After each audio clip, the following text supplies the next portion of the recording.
अस्सलामुअलैकुम रहमतुल्लाहि व बरकातुहू। आज का हमारा टॉपिक है कानों में शोर, कानों में शई शई की, टिक टिक की, शू शू की आवाज़ आना, कान में हर वक्त शोर का महसूस होना। सबसे पहले तो हम ये जानते हैं कि कान में शोर होता है या दिमाग में शोर होता है। ये दो तरह के मरीज़ आपको मिलेंगे। सबसे ए क्लास में जब आता है मरीज़ तो दिमाग की शरेयानें सुंगड़ जाती हैं, दिमाग की शरेयानें खुश्क हो जाती हैं, जिगर फूड नहीं करता, खून वहाँ तक सप्लाई नहीं होता। असल में वो शोर जो है वो दिमाग का होता है। अगर दाईं तरफ का पट्ठा खुश्क हो चुका है तो दाईं तरफ ही शोर सुनाई होगा, मरीज़ समझेगा मेरे कान में शोर है। अगर बाईं तरफ है तो बाईं तरफ शोर महसूस होगा, मरीज़ समझेगा मेरे बाएं कान के पर्दे में प्रॉब्लम है। ऐसा मरीज़ कान के पर्दे बिला वजह वाश करवाएगा, मेडिसिन एंटीबायोटिक खाएगा, कान में ड्राप डालेगा और नुकसानदेह साबित होता है। एक बात मेरी हमेशा याद रखिएगा, आप कानून ये बात समझाता है हिकमत में कि आप किसी के साथ भी ज़्यादती ना करें। आपका भी हक बनता है कि अगर आपके कान का मसला है तो आप कतई तौर पर ख़ुद इलाज इसका मत करें। बी क्लास में आते हैं तो बी क्लास में क्या होता है कि इंसान को तबखीर होती है, साथ तबखीर की वजह से इंसान की गैस जो है ये पट्ठों तक टकराती है, दिमाग को चढ़ती है।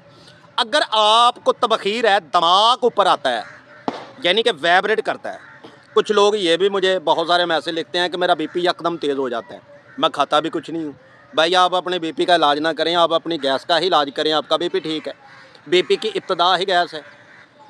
तो बी क्लास वाले मरीज़ का इलाज क्या हुआ कि जब उसकी गैस दिमाग के साथ टकराती है, चढ़ती है, कहते हैं रेंगने वाली ये गैस है, तो ऐसा बंदा अपनी तबखीर का इलाज कर दे, जिगर को हरारत दे के तेज़ करे, उसका शोर ख़त्म हो जाएगा। अब इलाज की तरफ भी जाएंगे, नुस्खा भी आपको बताया जाएगा, आपको मुकम्मल ग़िज़ा खाने पीने का परहेज़ भी बताया जाएगा और आपको इलाज भी मुकम्मल बताया जाएगा। इलाज बताने से पहले हमारी एक छोटी सी रिक्वेस्ट होती है कि प्लीज़ अगर आपने हमारे चैनल को अभी तक सब्सक्राइब नहीं किया तो प्लीज़ कर लीजिए, क्योंकि हट जाग बीते ख़ानदानी नुस्खे होते हैं, मालिक रहमत आ फरमाए। और वीडियो को शेयर लाजमी कर दीजिए और लाइक लाजमी करें।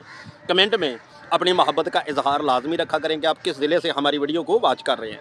आपकी खिदमत में हाज़िर हकीम मोहम्मद आमिर अल मरूफ बाबा जी सन्यासी सरकार। अब चलते हैं परहेज़ की तरफ। ऐसा मरीज़ किसी भी प्रकार की कोई भी चिकनाई वाली चीज़ इस्तेमाल ना करे, जैसे कि परांठा है, नान, पकोड़े, बर्गर, शारमा, बोतल, चावल, हर किस्म के बंद है। अब ऐसा मरीज़ जो है ए वाला वो गोश्त हर किस्म का छोड़ दे। अब इसके बेनिफिट की तरफ चलते हैं कि कौन सी ग़िज़ाएँ बेनिफिट इसको देती हैं। सबसे पहले तो आपने कद्दू शरीफ, ये आपके लिए बहुत फ़ायदेमंद है। स्वीट पोटैटो जिसे शकरकंदी कहते हैं, आपके लिए बहुत फ़ायदेमंद है। बकरे की कलेजी आपके लिए बड़ी बेस्ट है, बशर्त के झिल्ली उतार कर खाई जाए तो। भुने हुए चने आपके लिए बड़े बेस्ट हैं। आप अपने जिस्म में फाइबर की कमी ना होने दें। फाइबर की कमी होगी तो साथ कब्ज़ हो जाएगी, कब्ज़ जब होगी तो सफ़रा अंदर रहेगा। मैं आपको जड़ से समझा रहा हूँ। अगर मेरी वीडियो को हकीम मौलवी देख रहा है तो प्लीज़ काइंडली रिक्वेस्ट है भाई, आपको कसम है उस ज़ात की जिसको आप मानते हैं, ये शुरू से इलाज बताया जा रहा है, आप कस्टमर का शुरू से इलाज करें। दरमियान से ज़बरदस्ती पकड़ के इलाज करने की कोशिश ना करें। ऐसा मरीज़ कान के शोर का मुस्तकिल जो है वो मरीज़ हो जाएगा। बाद में एक ड्राप मैं बरहा बार वीडियो में बता चुका हूँ, इसे नायाब हयात कहते हैं। मेरा ही नुस्खा है, मेरा ख़ानदानी नुस्खा है। उस मेरे उस्ताद मोहतरम उन लोगों को दिया करते थे, बाहर के मुल्क ये बहुत ड्राप पार्सल के ज़रिए जाता है। इसे हयात नाम का ड्राप कहा जाता है। आप किसी भी मेडिकल स्टोर से ले सकते हैं। ख़ास करके ये 2-4 शहरों में, कराची में अवेलेबल है, लाहौर में अवेलेबल है। इसके बाद इसका हयात मजून नाम रखा है। असल प्रॉब्लम आपने क्या सीखी कि आपके जिगर में है, जिगर स्लो है भाई, दिमाग के पट्टे खुश्क हो चुके हैं, खुश्की गर्मी का मसला बन चुका है।